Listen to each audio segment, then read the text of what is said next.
대통령 선거가 이제 1년 4개월여 정도 남아 있습니다. 그런데 아직도 그 국민의힘 쪽에서는 이렇다 할 그 대선 주자가 없는 것이 좀 사실입니다. 그래서 이번 시간에는 국민의힘 밖에 있는 윤석열 이 인물들 저희들이 좀 살펴보겠습니다. 안녕하세요. 비즈니스 포스트 류근영입니다. 지금 그 보수 야권 통틀어서 좀 그 대선 주자들을 좀 살펴봤을 때 누가 지금 가장 지지율이 높나요? 9월 리얼미터 대선 주자 지지율 조사를 보면요. 윤석열 검찰총장이 10.5%로 전체 3위를 했습니다. 1위와 2위는 다 아시다시피 이낙연 대표와 이재명 경기도지사였는데요.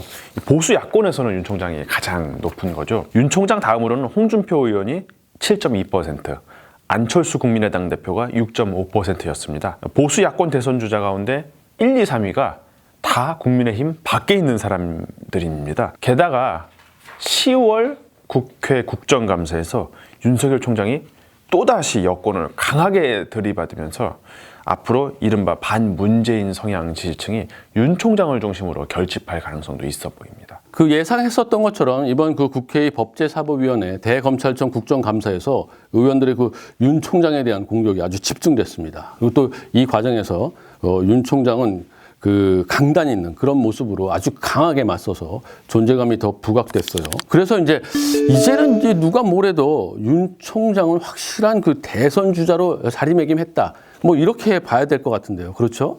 그 본인도 이제는 자기가 대선 주자라는 그런 인식을 하고 있는 것 같습니다. 이번 국감에서도 이 문제가 다뤄진 적이 있는데요. 그 김도읍 국민의힘 의원이 윤 총장에게 임기를 마친 뒤 정치를 할 거냐 이렇게 물었습니다.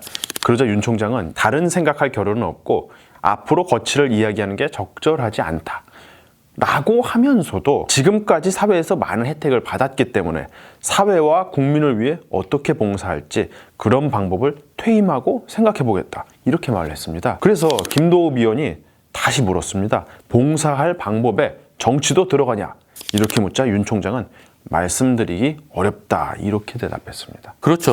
보통 뭐 아예 뜻이 없으면은 아니다 뭐 이렇게 얘기를 할 텐데 대선 의지가 분명히 있는 거 아니냐 이런 의구심이 들 그런 얘기들을 했어요. 뭐 국민과의 약속 뭐 이런 얘기도 해서 국민을 굉장히 강조했었거든요. 사실 보면 이제 검찰 내부에서 검사들은 검찰총장은 이제 검찰의 이제 수장인데 정치적 중립성을 좀 지켜야 되기 때문에 검찰총장이 정치권으로 진출하는 것은 좀 바람직하지 않다 뭐 이런 생각들을 좀 많이 하고 있거든요. 그래서 아마도 이제 윤 총장이 처음부터 나 대선 나갈 거야, 정치할 거야 뭐 이러지는 않았었던 것 같습니다. 그런데 어떤 이제 분위기가 이제 점점 그렇게 흘렀거든요. 자, 이 대목에서 무엇이 윤 총장을 정치에 나가고 대선에 도전하게 만드는 그런 계기가 됐을까요? 지금 보수 야권에 대선 주자가 마땅한 인물들이 없지 않습니까? 다들 지지율이 고만고만 하잖아요. 이런 상황에서 윤 총장이 대선 꿈을 한번 품게 됐을 수 있을 것 같습니다. 나도 이제 한번 대선 주자 될 수 있겠다 이런 생각을 갖게 된 거죠. 지금 보면은 이제 여권에서는 뭐 이낙연 대표 그리고 이재명 경기도지사 뭐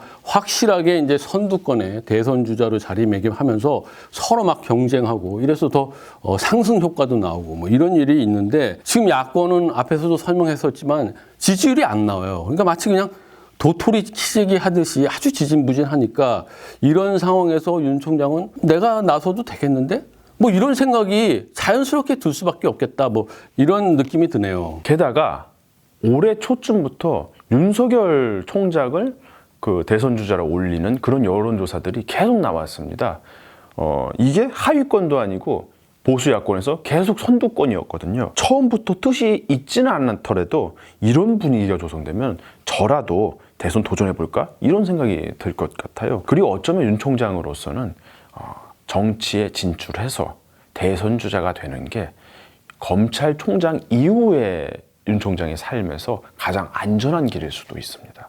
가장 안전한 길이다. 이거는 좀 구체적인 좀 설명이 필요할 것 같은데요. 한번 얘기를 해주시죠. 여권에서 윤 총장은 마치 공공의 적 같은 인물입니다. 조국 전 법무부 장관이 낙마하는데 아주 큰 역할을 했죠. 그리고 그뿐만 아니라 정권 실세들을 겨누면서 지금 이 문재인 정권을 공경에 빠뜨린 일이 적지 않습니다. 이 때문에 만약에 여권에서 추진하는 공수처가 출범하면은 윤 총장이 공수처 수사 대상 1호가 될 수 있다. 그런 말도 많이 나왔지 않습니까? 이런 마당에 검찰총장 임기를 마치면은 스스로 방어할 이 방어막이 없게 되는 겁니다. 사실 뭐 우리나라 이제 권력기관 중에서 검찰은 굉장히 막강한 조직이라고 그렇게 볼 수 있는데 윤 총장은 검찰총장이기 때문에 막강한 이제 방어막을 뭐 가지고 있다 뭐 이렇게 볼 수 있을 것 같아요. 이게 이제 임기가 끝나면 아까 설명한 것처럼 이제 무장 해제되는 뭐 이런 상황이 되는 것은 뭐 맞는 것 같아요. 부인, 장모 이렇게 가족에 관한 여러 의혹도 지금 받고 있고 그리고 검언 유착 그리고 라인펀드 사건 관련해서 뭔가 좀 분명치가 않다 뭐 이런 저 의혹들이 계속 제기되고 있지 않습니까? 그런 상황에서 나중에 더 공격을 받을 그럴 가능성은 높죠. 그래서 어쩌면은 설명하신 것처럼 검찰총장을 끝내고 정치권으로 뚫어 들어가고 그리고 또 대선 주자 후보로 쭉 가는 것이 뭐 진짜 가장 안전한 길 아닌가 이런 생각이 들기도 하네요. 대선 주자로 이렇게 나서게 되면은 집권 세력에서 좀 함부로 건드릴 수가 없거든요. 대선 후보인데 만약 이제 검찰 같은 권력기관에서 이제 수사에 들어간다, 대선 후보로 수사한다 이러면 어떻게 돼요? 이게 정치적 탄압이다. 이렇게 해석될 수 있는 거니까요. 그렇게 보면은 윤 총장이 구체적으로 어느 시점에 정치에 이제 뛰어들게 될까요? 그 민주당에서는 윤 총장이 정치에 뜻이 있다면 지금 당장 나와라 이렇게 막 얘기하는 의원들이 많이 있고요. 그 무소속 홍준표 의원도 윤 총장한테 지금 당장 뛰어들어라 이렇게 얘기를 하고 있습니다. 그런데 윤 총장으로서는 지금 당장 검사 옷을 벗고 정치에 뛰어들었을 때 실익이 없을 것 같다는 생각이 들거든요. 이 정치에 나서려면은 그 모종의 정치적 타이틀을 얻어야 되고 그 타이틀을 얻기 위한 이벤트가 있어야 되지 않습니까? 그런데 전당대회가 있는 것도 아니고 총선이나 지방선거 같은 그 뭐 선거에 공직선거에 뛰어들 것도 아니지 않습니까? 이 시점에 윤 총장이 나와야 할 이유가 없는 거죠. 게다가 앞서 얘기했듯이 윤 총장이 검사 옷을 벗으면은 무장 해제가 되지 않습니까? 지금 뛰어들었을 때 실익은 없는데 위험만 높아지는 거죠. 그래서 아마 윤 총장의 임기가 검찰총장 임기가 내년 7월 무렵인데 마침 그때 대선 보수 야권의 대선 경선도 그 무렵 치러질 것 같거든요. 그래서 임기를 대부분 채우고 그 시점에서 대선 출마, 대선 도전을 이제 선언하지 않을까 그런 생각이 듭니다. 반대로 또 이제 국민의힘 입장에서도 윤 총장을 좀 적극적으로 활용해야 될 그럴 필요가 있을 것 같아요.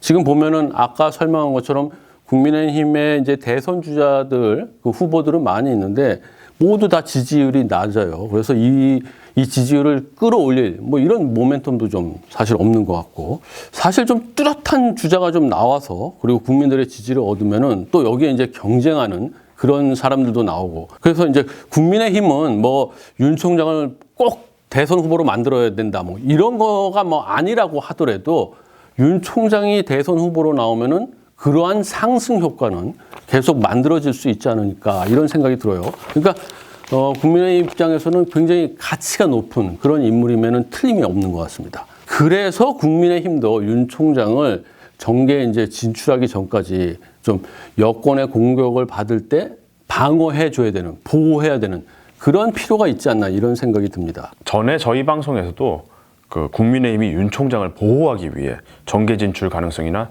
대선 출마에 선을 긋고 있다 이런 말을 한 적이 있죠.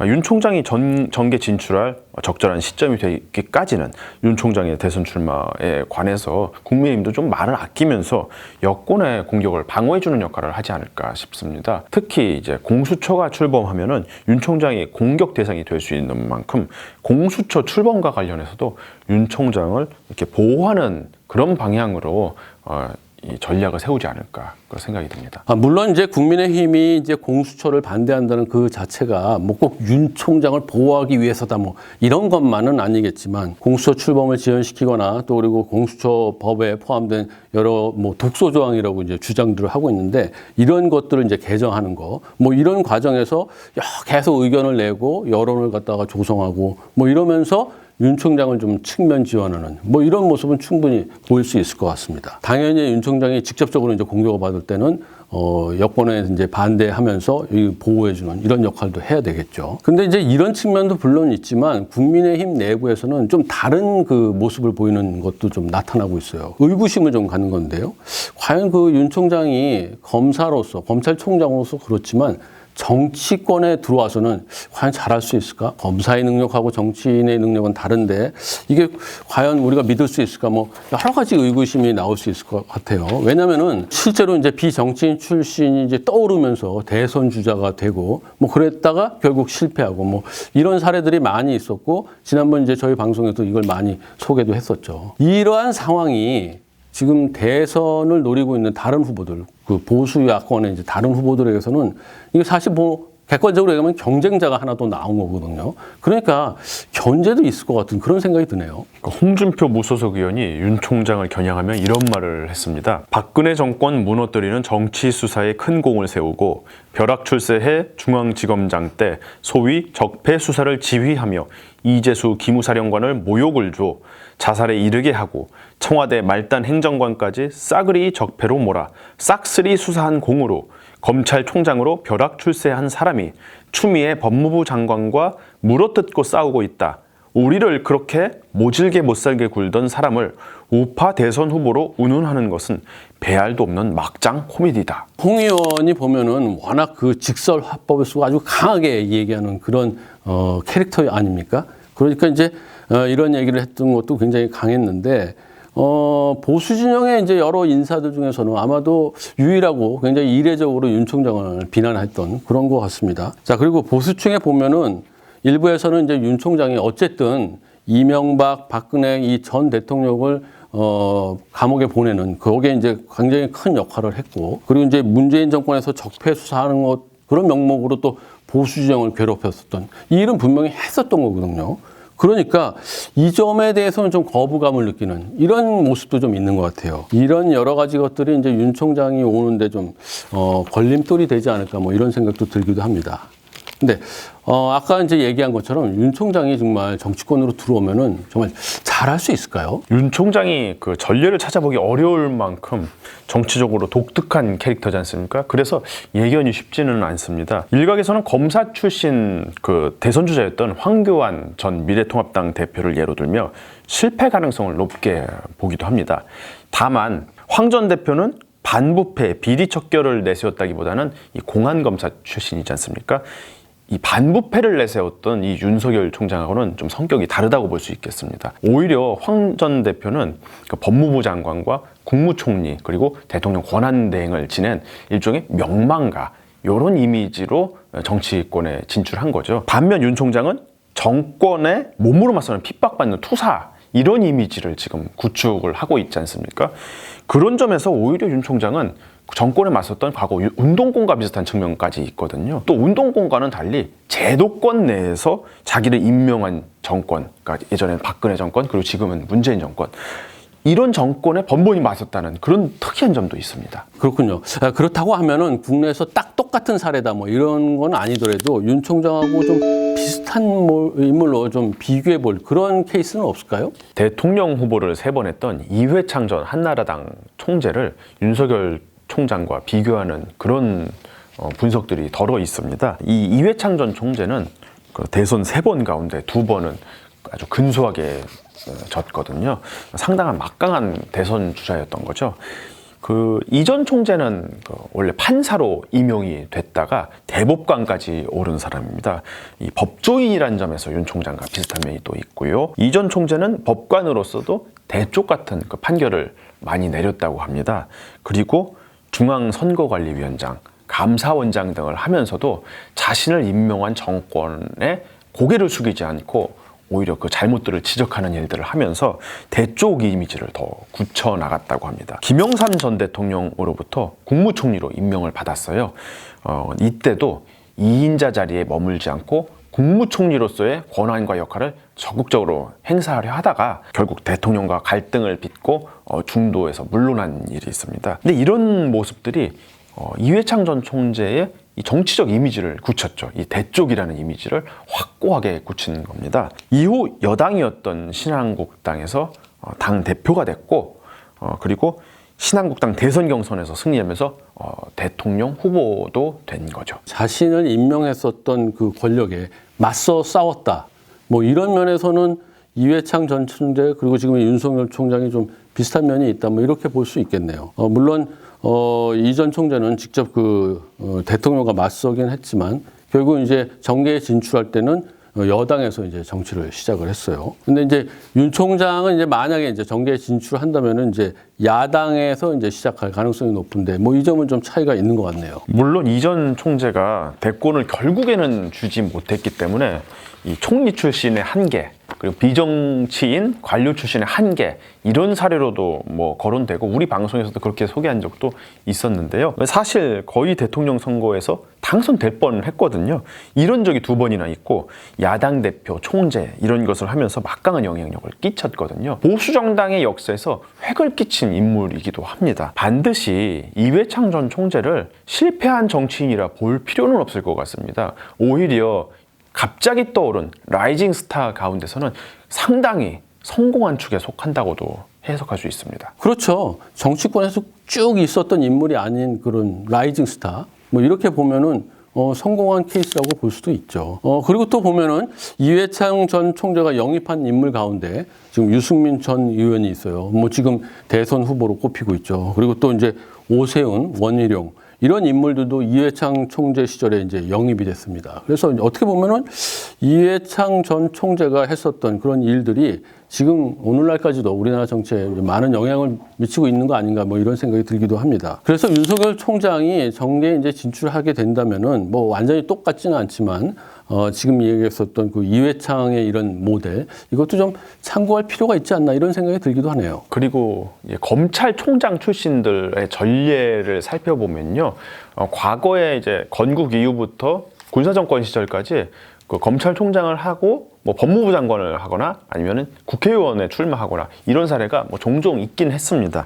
근데 이제 문민정부 이후에는 그런 사례가 좀 많이 줄어들긴 했는데요. 근데 아예 없지는 않습니다. 최근 인물 가운데 잘 알려진 사람이 박근혜 정권 때 대통령 비서실장을 했던 이 김기춘이라는 인물이 있죠. 이 김기춘 전 실장이 노태우 정권에서 검찰총장과 법무부 장관을 했고요. 그 다음에 15, 16, 17대 총선에서 내리 3선을 한 국회의원 출신이기도 합니다. 그 김기춘 외에도 15대 국회의원을 지낸 이 김도원이라는 인물이 있습니다. 이분도 검찰총장 출신이었고요. 근데 이 밖에 근래 검찰총장 출신 정치인은 좀 드물거든요. 이게 검찰 내부에서 그 검찰총장의 어떤 중립성 이런 것을 위해서 정계 진출은 바람직하지 못하다. 이런 게 뭐 암묵적인 뭐 그런 묵계라든지 뭐 관행이라든지 그런 게 좀 형성이 돼 있는 것 같습니다. 그렇다고 하면은 외국에서는 윤석열 총장하고 좀 비슷한 모습으로 정계에 진출해서 큰 일을 해는 뭐 이런 사례는 없을까요? 윤 총장처럼 이제 현 정권에서 출세했다가 현 정권을 공격하는 그 굉장히 드문 사례잖아요. 그 언뜻 이게 저도 잘 생각이 안 나는데요. 뭐 그런 사례는 아니지만 검사 출신이라고 하면은 그 우리도 비교적 잘 알고 있는 필리핀의 그 로드리고 두테르테 대통령이 있습니다. 두테르테 대통령은 필리핀의 다바오시의 지방 검사로 있으면서 이 범죄 소탕에 아주 큰 역할을 했다고 합니다. 이 범죄 소탕을 하면서 이 사형제나 공개 처형 이런 걸 주장하면서 인권 측면에서는 많은 비판을 받고 뭐 지금도 비판을 받고 있죠. 그런데 이런 다소 화끈한 성격이 이 국민들한테 인기를 끌었는지 이전 대통령 선거에서 범죄 소탕 이거를 중요한 공약으로 내세웠고 결국 많은 지지를 받아서 대통령이 당선돼서 지금까지 재임하고 있습니다. 네, 그렇군요. 네, 지금까지 저희들은 국민의힘 외부에 있는 주요 인물들이 어떻게 움직이는지 좀 살펴봤습니다. 앞으로 채널 후에서는 대통령 선거 그리고 고전에 있을 각 당의 이제 경쟁들 그리고 고전에 있을 또 재보선 선거 이런 것들을 앞두고 주요 인물들이 어떻게 움직이는지 면밀히 살펴서 그때 자세하게 소개해 드리도록 하겠습니다. 끝까지 시청해 주셔서 대단히 감사합니다.